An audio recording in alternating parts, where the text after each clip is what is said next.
In the UK, in 2016, there were 59 people serving whole-life prison terms. The crimes they were sentenced for were so serious that the judicial system deemed them enough of a danger to the public that they should never be released. Notorious criminals such as Ian Brady, Rose West, and Peter Sutcliffe. But there are also an alarming number of cases where people have been jailed for horrific crimes, including rape, manslaughter, and murder, and then released back into society, only to offend again. In this special edition of Crimes That Shook Britain, we look into the extraordinary cases of 3 convicted criminals who were deemed suitable for parole, but who all went on to commit further brutal attacks. And we ask the question, were they wrongly released?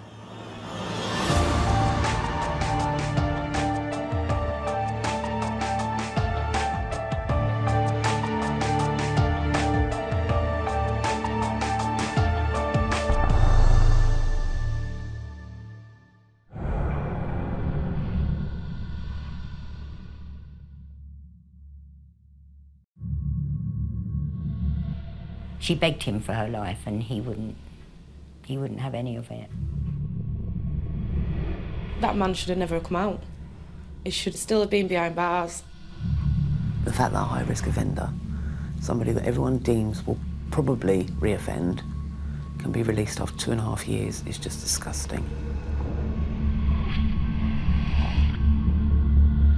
People are being let out of prison when everybody concerned knows that this is going to happen again. He said to her he couldn't leave her to go free. He would have to kill her because he was scared. He was never, ever going back to prison. We've lost my dad, we've lost a brother, we've lost a granddad, we've lost a big character out of his life. The justice system needs to change. It's wrong in any society, it's wrong in any walk of life. It's just not right. The principal aim of the justice system when it comes to sentencing is to protect the public and punish people for what they've done wrong. Society's got to decide when people go to prison whether or not that person has done something so serious that he should never be released. Those cases are few and far between. For everybody else, there's got to come a point at which they get out. Otherwise, you condemn lots of people to prison forever who may never be a risk to other people ever again. One man who will never be released from prison is the person responsible for the death of 44-year-old West Yorkshireman, Neville Corby. I was 17 at the time. It was coming up to my 18th birthday, actually. I seen 2 ladies walking up and down the street for a while. I thought not of it, and then they knocked on my door. When I answered, they asked if me or my mum were in. I thought something's definitely wrong. They introduced themselves. They were homicide officers. And that's when she said, I remember the words, we're really sorry to inform you, but there's been an incident this morning and your dad's been murdered.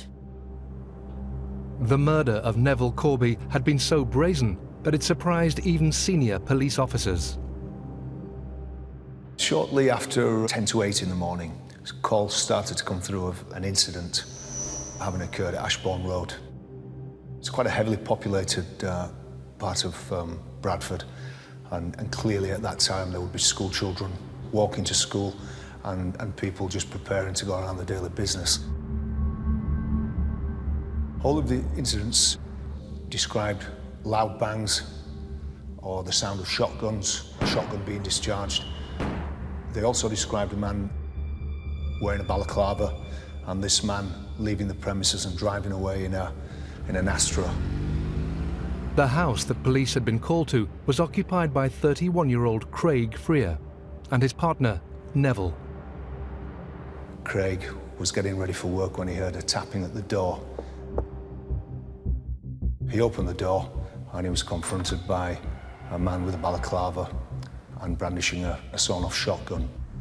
He managed to run up the stairwell and down a hallway and lock himself into a bathroom, at which point a further shot was fired through the bathroom door and he was sprayed with pellets. He then managed to escape out of a window, landing on the ground and running up the street and hiding under a car. Neville Corby was trapped in a bedroom. The attacker walked into the bedroom and shot him at point-blank range. He then crawled past the attacker, who then struck him to the head with the butt of the shotgun. He then crawled into a second bedroom which faced out into Ashbourne Road, and there were many witnesses, including children, who saw him at the window, shouting for help. There was another loud blast and he was shot again, and subsequently died from his injuries. Police quickly retrieved vital evidence from CCTV security cameras that were attached to the house. There's some excellent footage of the man arriving in the early hours of the morning. He's wearing a balaclava, he's wearing a combat jacket, so it's quite a sinister sight, this individual calmly walking around the garden carrying a sawn-off shotgun. The gunman waited at the property for 2 hours before finally making his move, and then was once again caught on camera making his escape. As he leaves the premises, again we have him on CCTV, still balaclavaed, still brandishing the shotgun and wearing the combat jacket. In addition to the CCTV, police officers were able to gain vital information from one of the gunman's victims. Whilst Craig was lying under the car, he was able to say, before going unconscious, that he recognised his attacker. In spite of the balaclava, he recognised the eyes, he recognised his gait, and he named him as Ernest Wright. And of course, this was a huge breakthrough for us because, you know, immediately we had a key suspect. Ernest Wright first came to the attention of the authorities in 1954, when at the age of 8, he was caught stealing money from a charity box. His early adult years were spent in and out of prison for relatively minor crimes such as theft and burglary. In his late 20s, Wright absconded from prison and went on the run, and it was in the Buckinghamshire town of Aylesbury where he first came to the attention of Police Superintendent Maurice Carew. Ernest Wright was a career criminal. He moved down to Aylesbury, having escaped from a prison up north. So he then stole the caravan, parked at Wing Airfield. From that time onwards, he committed burglaries in the area, selling the property to people in Aylesbury. Two of the people that Ernest Wright was known to have sold stolen goods to were Ruth and Trevor Hale, who lived on Yardley Green in Aylesbury. But their relationship would soon develop into something more serious than that of casual acquaintances. He sold them a television set. He became very friendly with them, fell in love with Ruth, and they started having an affair. It wasn't long before Wright wanted Ruth for himself, and in 1971 he came up with a plan to get rid of her husband, Trevor. He persuaded Trevor to go and stay with him at the caravan. While he was asleep, he got an iron bar and beat him to death. He then built a bonfire, put Trevor on top, poured engine oil over him, then went back to Aylesbury, picked up Ruth, drove her to the scene. He then set the bonfire off and made Ruth stand there and watch her husband being burned. He'd obviously planned in advance exactly what he was going to do from the time he took Trevor away, and he knew damn well how he was going to get rid of the body as well. There's no doubt about it. 12 months later, unable to keep her dark secret any longer, Ruth Hale told the police the truth about what had happened to her husband. In 1973, at Aylesbury Crown Court, Ernest Wright was sentenced to life imprisonment for the murder of Trevor Hale and ordered to serve a minimum of 13 years for his crimes. Far from being a model prisoner, he would eventually serve 26 years in prison before being allowed out in 1999. Following his release, Wright would move north, settling in the West Yorkshire city of Bradford, where 10 years later, following a series of domestic disputes, he would kill Neville Corby. When I heard he'd served a murder sentence before, I was shocked, really shocked, how it could be there, how he's out, why is he there? He's murdered, why is he out? I miss my dad a lot. I think about him pretty much every day. And what hurts the most is knowing this never even needed to happen. It could have been avoided. If Ernest Wright had been kept in prison when he murdered Trevor Hale in the 70s, yeah, my dad would still be here. Coming next, a violent criminal responsible for the death of 2 men is released to attack again. He said to her he couldn't leave her to go free. He would have to kill her because he was scared. She begged him for her life and he wouldn't have any of it. And the dark, horrifying past of one of the country's most notorious murderers. Did the justice system get it wrong and free a predator when the warning signs were there for all to see?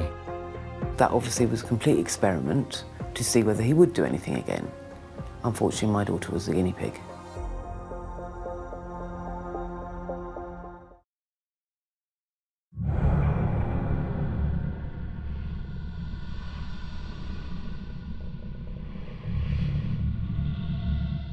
Whether the British justice system is too lenient is a much debated topic.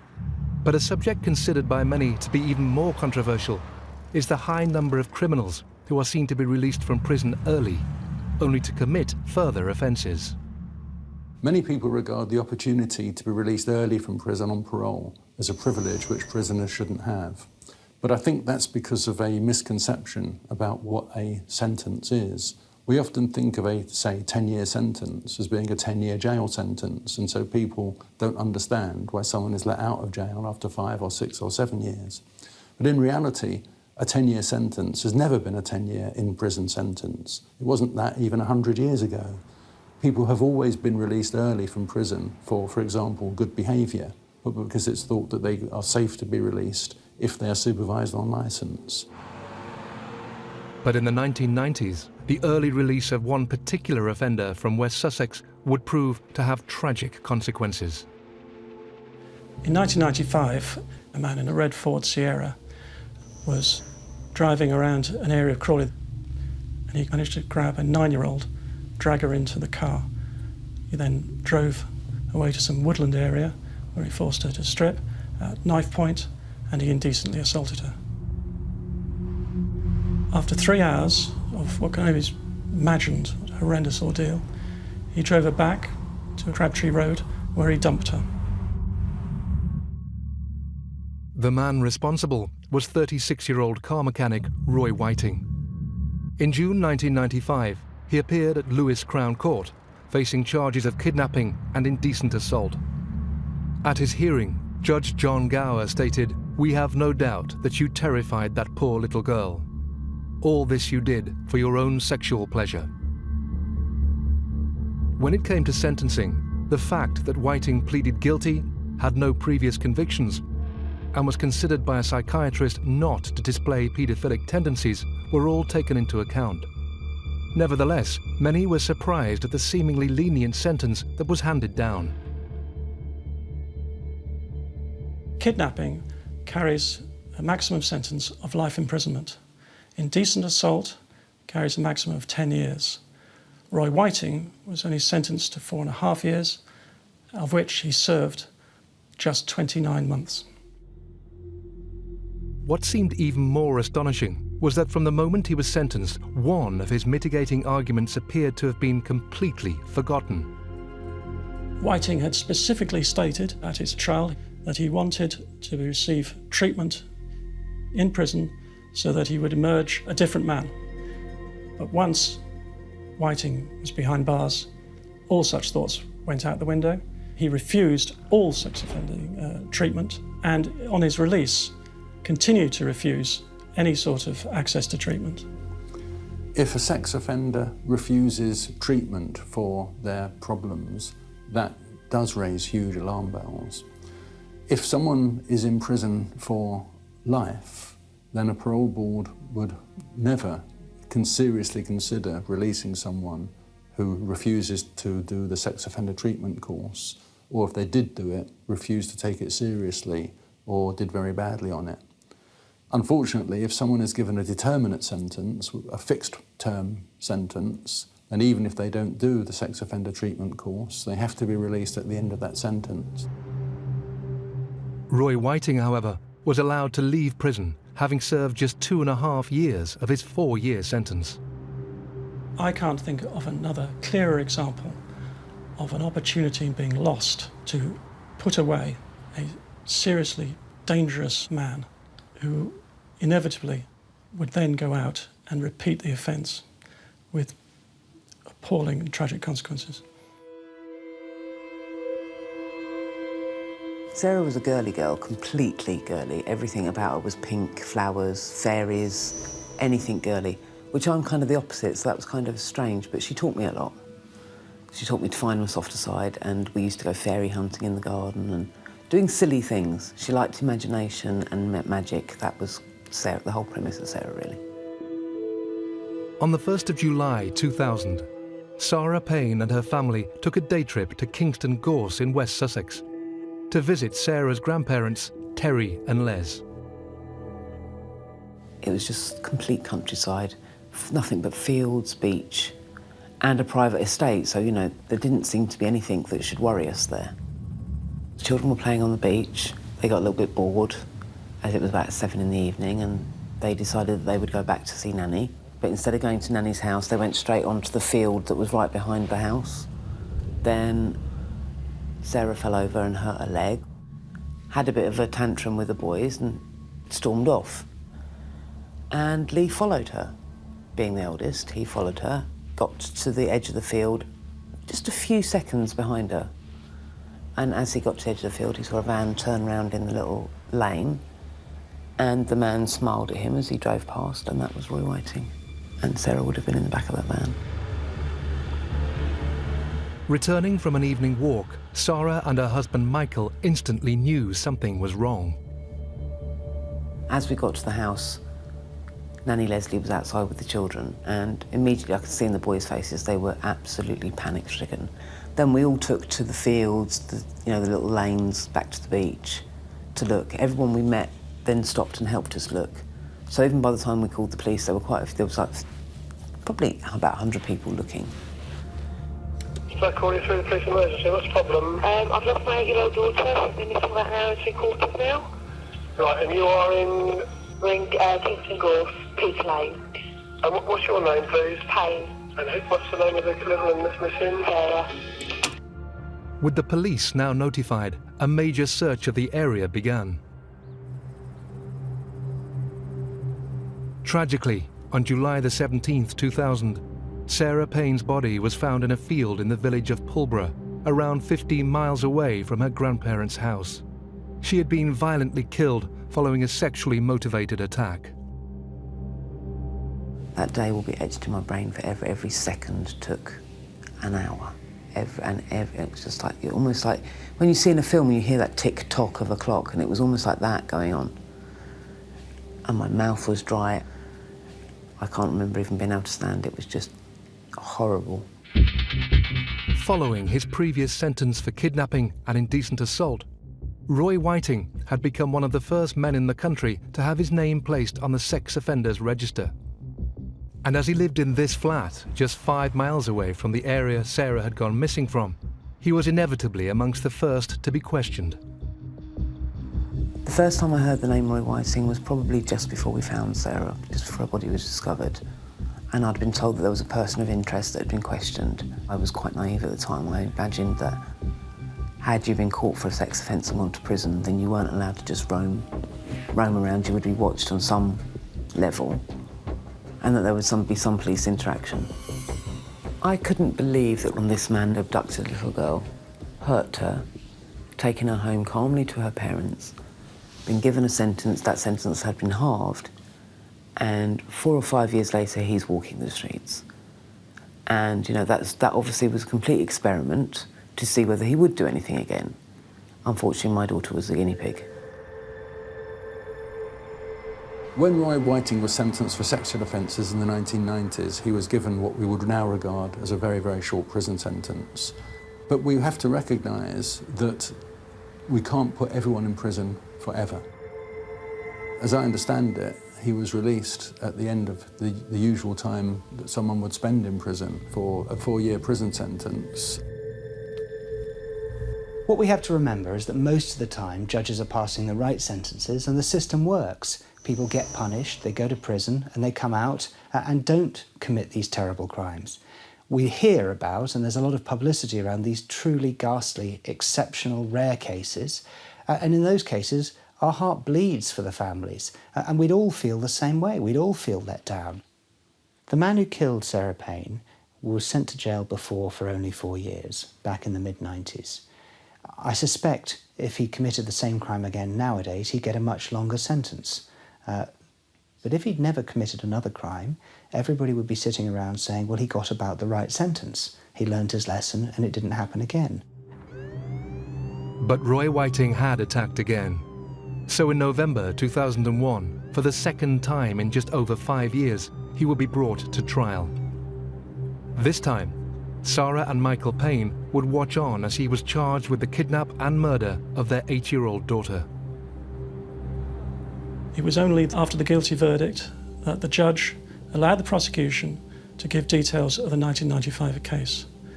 The look on the face of those 9 men and 3 women when they heard about the previous case was one of utter shock. After the conviction, when it came to sentence, Mr. Justice Curtis told Whiting that he was a serious danger to the public. He said that he would recommend to the Home Secretary that Whiting never be released and that he serves a life means life sentence.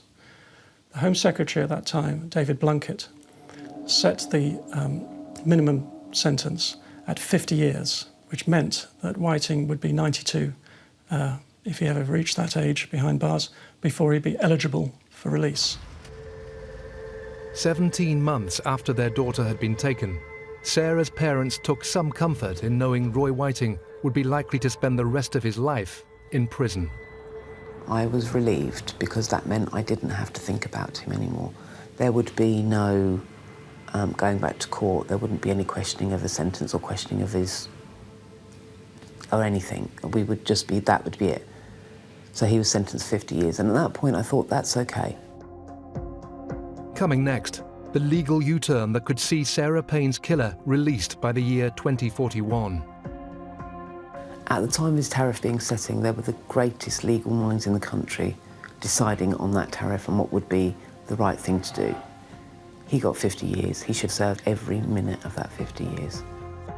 And can there ever be justification to release a violent criminal who's killed twice before? It seemed that everybody knew, professional people knew that he was a very dangerous man and shouldn't be walking the streets. So we ask ourselves, why was he?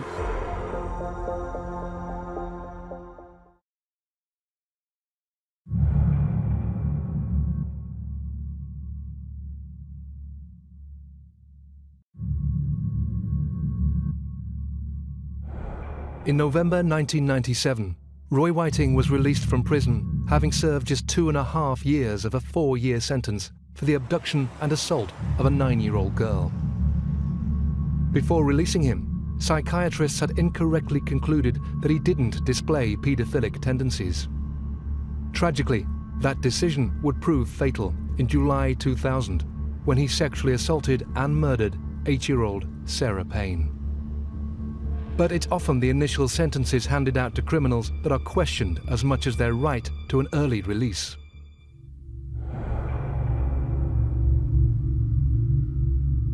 By the age of just 21, this man, Donald Andrews, had already been responsible for the deaths of 2 men. In 1983, after a day of drinking, he stabbed a man in the neck and left him for dead in a bath full of water. A year later, he stabbed another man in an attempted burglary, leaving him with fatal wounds. Both of Andrews' victims died as a result of their injuries, but the circumstances surrounding the attacks meant he would be acquitted of murder and convicted of manslaughter instead. Murder is when somebody dies and the intention of the person who did it was either to kill or to do really serious bodily harm. Manslaughter differs from that because the intention of the person isn't to do really serious bodily harm or to kill. It's usually the fact they're reckless as to the harm they're causing. They're going out to cause some harm and they don't mean to kill. Having been found guilty of manslaughter, Donald Andrews would serve less than 15 years in prison. But was this sentence enough to rehabilitate a violent criminal of Andrews' caliber, or deter him from committing further attacks? Sadly, it would appear not, because in 2002 he would attack again, this time violently sexually assaulting a woman he met in a bar in Croydon town centre. On examination, his victim was found to have 42 separate injuries. For this attack, in 2003, Donald Andrews was sentenced to a further 6 years in prison. When somebody's convicted, a judge has to decide how long they're going to get. And the maximum sentence for offences is generally set out in legislation. Sometimes there's some variations on that, but generally it's set out in the legislation, and Parliament has said what the maximum should be. The sentence passed on Andrews in 2003 was quite long for what he did, and almost certainly took into account what he'd done before. In 2009, Donald Andrews was once again considered to be suitable for release. And just as before, it wouldn't take long until he would strike again. His next victim would be 29-year-old Victoria Legg. Victoria was so scatty, she lived life to the full. She was the sort of young lady, she would walk along the road. If she had £2 in her purse and there was children playing, she would give him it for sweets. She was funny, she just had such a character.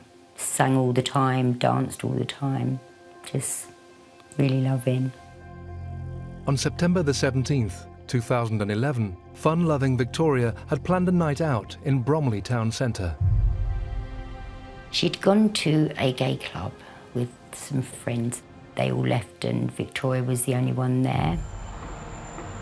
And she didn't know where she was. She'd never been to this club before.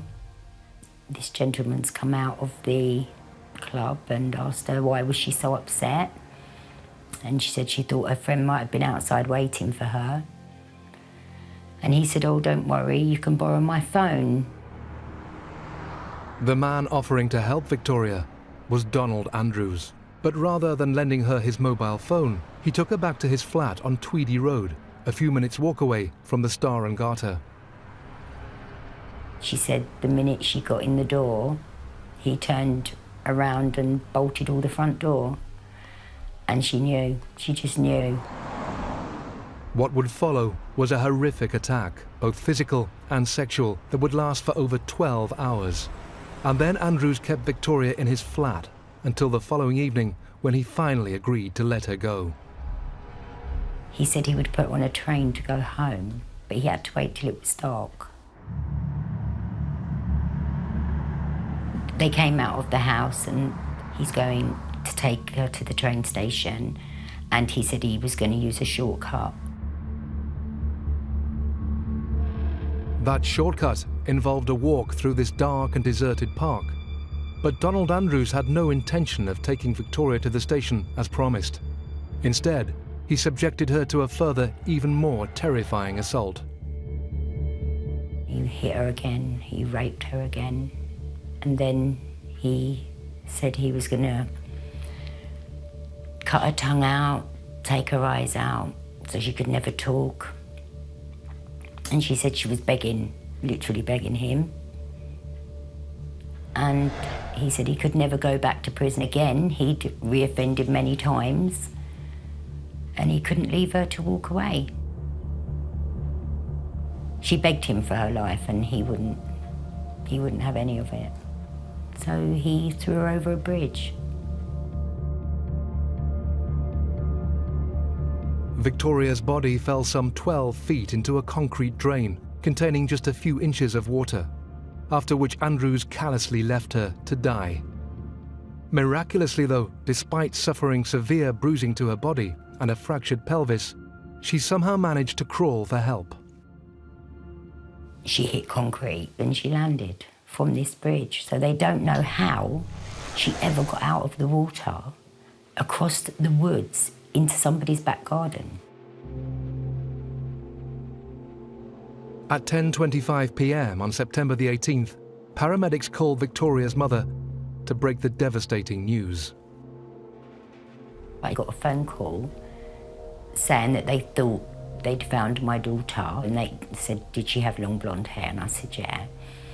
And they said, we're not even sure if she's going to make it. She's got hypothermia, she's semi-conscious, she's not in a very good way, and we're taking her to Lewisham Hospital.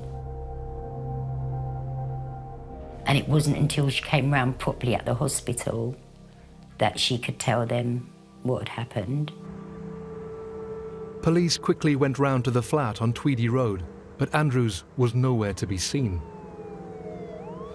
They couldn't find any evidence of him at all. It was like an empty house, like nobody had lived there. The bed had gone, the furniture had gone, there was no signs. But the police found him, and it only took them a couple of days because they had so many boroughs out looking for him. He just caused no trouble. He just went freely, spoke freely what he'd done, and pleaded guilty to all charges. With Andrews once again behind bars, Victoria and her family were told about his previous crimes. When I first heard that Donald Andrews had committed these offences in the past, I was horrified to think that this man could actually be walking the streets. And I think even the police were shocked to discover that this man, when they discovered who he was, had reoffended how many times and still be let on the streets. It's disgusting. The Donald Andrews case is one of the most horrific cases that I've ever seen. I can understand why people would think the justice system got it wrong. And I think it could be said that when he was sentenced to prison for manslaughter in the 1980s, he should have been given a life sentence and treated in a way in prison that ensured that he was assessed to see how dangerous he was. The other offences he committed were not so serious as to warrant being in prison for the rest of his life, but they were, of course, a very, very worrying indication of the fact that this man was a very serious offender. Having pleaded guilty to 10 charges in relation to the attack on Victoria, including kidnapping, rape and grievous bodily harm, Donald Andrews would be sentenced at Woolwich Crown Court in May 2012. Judges want to make sure they pass the right sentences according to the guidelines and according to the law.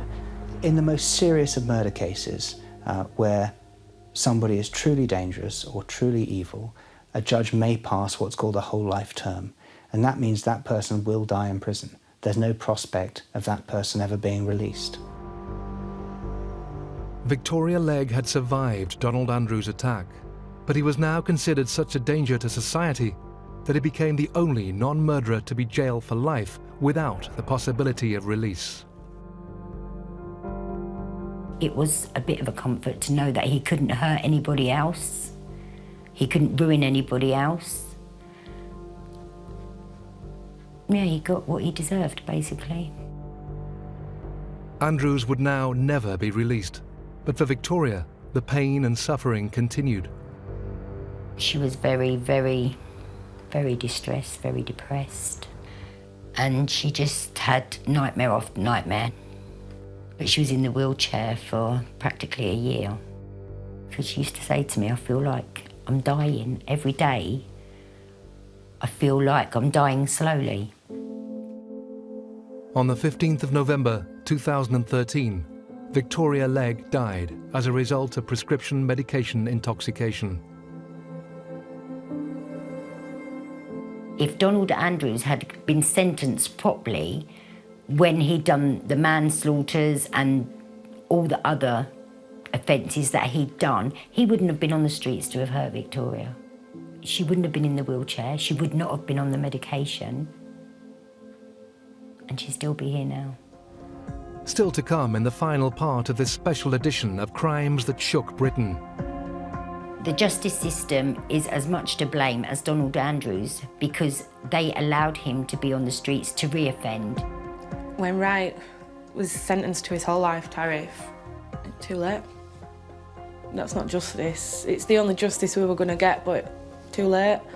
Had Roe Whiting served his entire sentence, but not just that, had they watched him as a sex offender to make sure that society was safe from him, Sarah would still be alive today.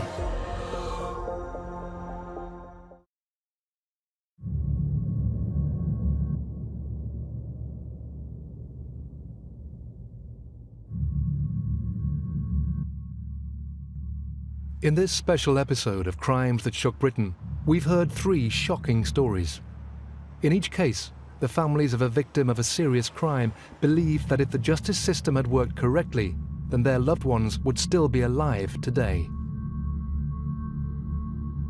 In 2009, Neville Corby was murdered by Ernest Wright, a man who had been released from prison after committing a brutal killing in the 1970s. In 2000, 8-year-old Sarah Payne was abducted and killed by Roy Whiting, a man who had been released from prison after just 2.5 years, having been convicted for kidnapping and indecently assaulting a 9-year-old girl. And Victoria Legg, a young woman whose life was cut short after she was attacked by Donald Andrews, a man with a string of convictions to his name, including violent sexual assault and 2 counts of manslaughter. So why were these dangerous offenders allowed to be released back into society? As a leading QC, Mark Fennells has prosecuted and defended people accused of the most serious crimes, including rape, manslaughter, and murder.